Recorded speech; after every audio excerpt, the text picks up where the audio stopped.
Tangis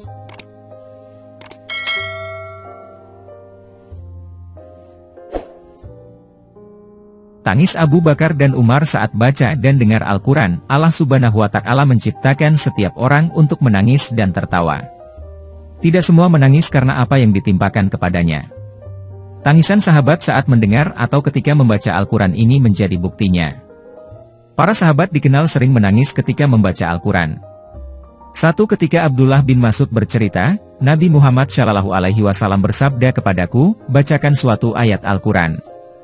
Wahai Rasulullah, bagaimana mungkin saya membacakan ayat untuk engkau, sedangkan ayat ini diturunkan kepada engkau, tanya Abdullah bin Mas'ud. Aku suka mendengarkannya dari orang lain, jelas Rasulullah. Maka Abdullah bin Mas'ud membacakan surat An-Nisa ayat 41. Dan bagaimana keadaan orang kafir nanti, jika kami mendatangkan seorang saksi, Rasul, dari tiap umat dan kami mendatangkan engkau, Muhammad, sebagai saksi atas mereka. Nabi Muhammad SAW bersabda, cukup sampai di sini saja.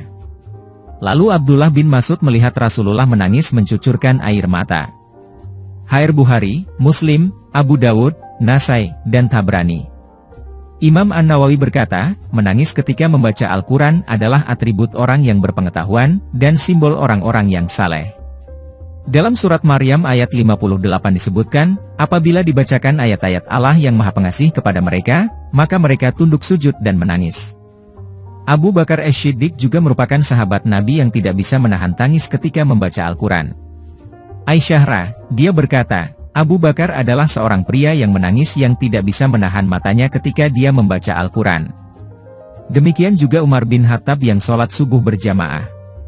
Beliau membaca surat Yusuf. Lalu beliau menangis hingga mengalir air matanya sampai tenggorokan.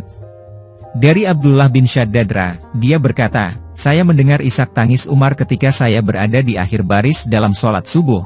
Ketika dia membaca, saya hanya mengeluh tentang kesusahan saya dan kesedihan saya kepada Allah. Quran Surat Yusuf 86.